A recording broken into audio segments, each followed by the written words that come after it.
that currently as it stands, that there is simply a bilateral trade consultation between Taiwan and the EU. That is basically a B2B, applies to B2B arrangements. But if you look at the foreign direct investment slide that I had provided earlier, the top two foreign direct investment outbound from Taiwan being the US and Singapore, which constitute 45% of our foreign direct investment.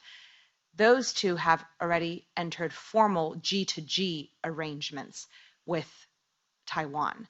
And as I specified also, illustrated in one of my last slides in my presentation, there are now over 32 agreements from countries that have entered various formal G2G arrangements. So I would urge Parliament and the Commission to look into those for consideration, because it is true that it is a delicate wire walking act to make sure that one respects the one China policy, but at the same time try to secure what is in one's strategic autonomy or strategic national interests. And for the average Taiwanese person, many people I talk to are shocked by the fact that the EU is the largest foreign direct investor in Taiwan. Most people, even journalists in Taiwan, have never heard of such a thing.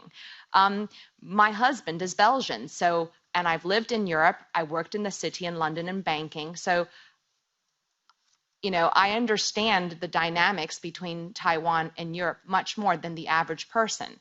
Given the struggle between the battle of supremacy between US and China, and that fact that Taiwan has historically been a colony of Japan, those three places play into people's minds a lot more than the EU. So I would urge that if EU does want to build more connectivity with Taiwan, the only way is to look and explore the 32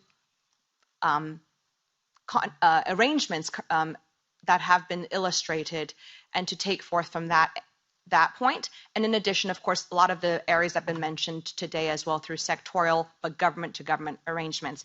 And because I do not believe that what I'm hearing from DigiTrade about creative and open-mindedness means targeted. Targeted is weak. Targeted will not speak to the businesses in Taiwan, and it needs to be much stronger in terms of a G2G agreement in some form. Thank you. Thanks a lot.